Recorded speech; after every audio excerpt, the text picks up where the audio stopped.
Look ye here. This looks a little bit different from the last time I showed it. Slightly.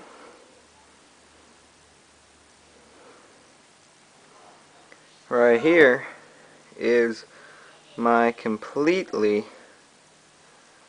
finished diorama, and I have it on this chair so I could just spin it and show it off a little bit.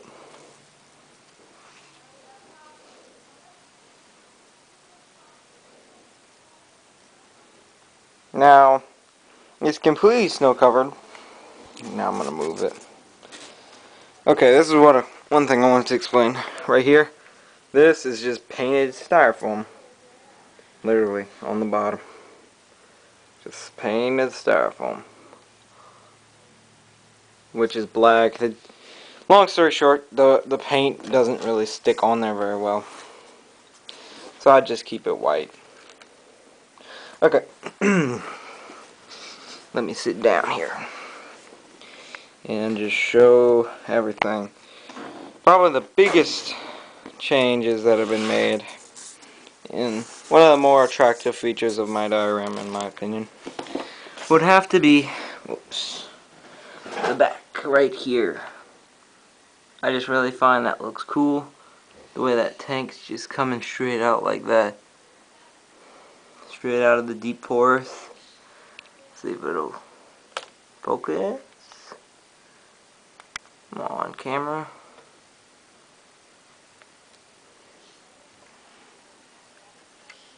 It's time to get a new camera.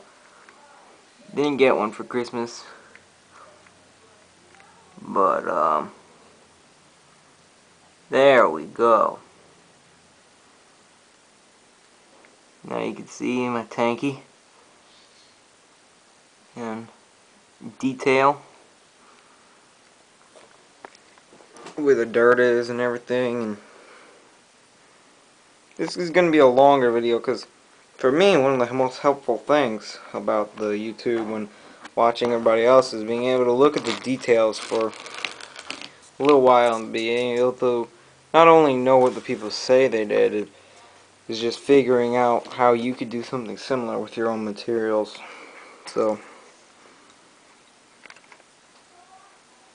here's just some detailed shots and views.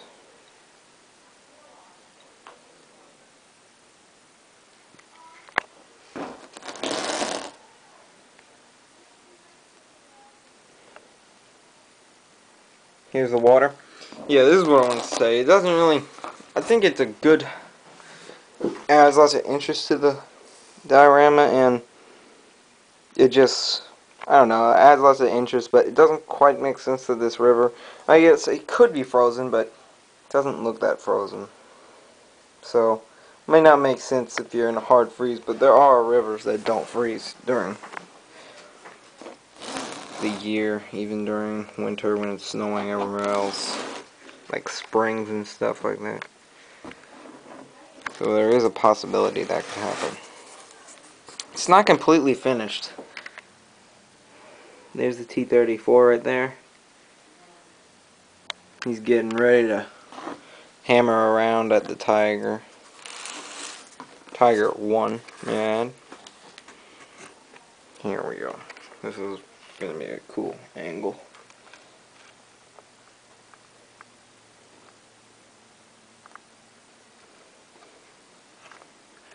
And there's the Tiger coming up.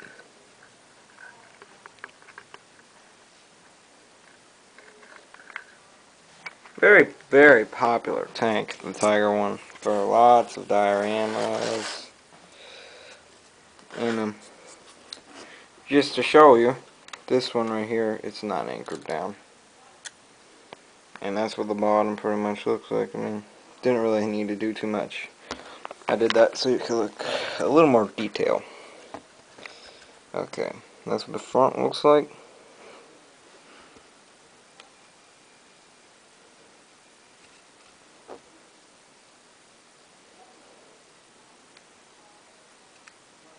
And Probably looks better in real life. It's heavily snow covered. It might look a little messy the way I did it. You can see right here, I put like a little oil stain in the snow and little piles of snow here and there and weathered marks.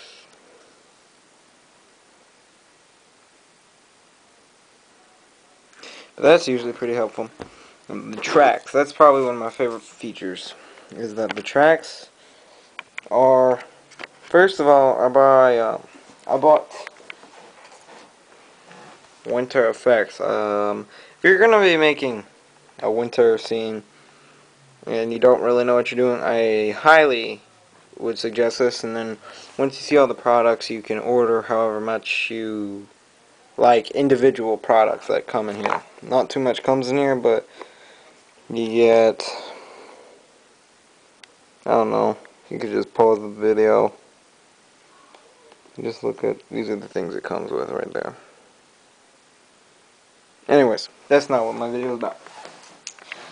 For here, right here, these are some tracks right here that the tank, I just kind of measured out with the tank's width, and then I made snowdrift, and I put like a little a dimple right here, so this is in, not sticking out.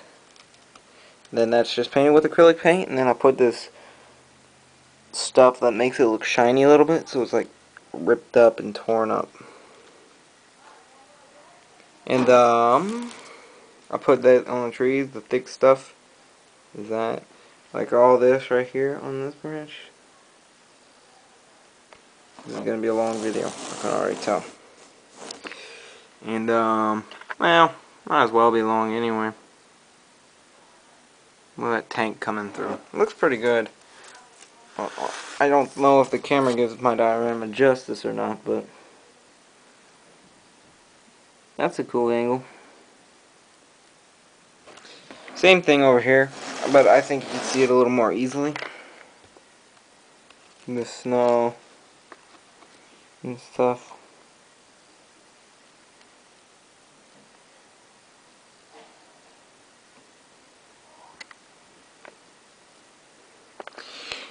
And there's my fallen tree right here, and that's where the shell hit, and everything's a little messy looking, I guess. It's like the world was turned upside down a little bit.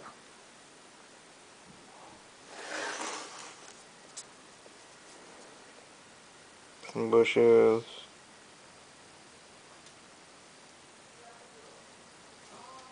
That's just an area where the water stuff can get in. To be honest with you, easy water, it's like, it's hard. It's easy to be met. It's easy to make it. It yellows pretty bad. But also with the contrast between the white and the yellow, it makes it even look worse. But it's hard to pour, I find. Don't ever put it inside a pot. It'll screw up pots pretty good. Don't need to ask how I figured that out. And put in like tin foil then in a pot. I just don't suggest it. I burnt myself with it a couple times. But I just don't suggest that product very much. But if that's all you can find, like me, try it out and see how you like it. Like right there,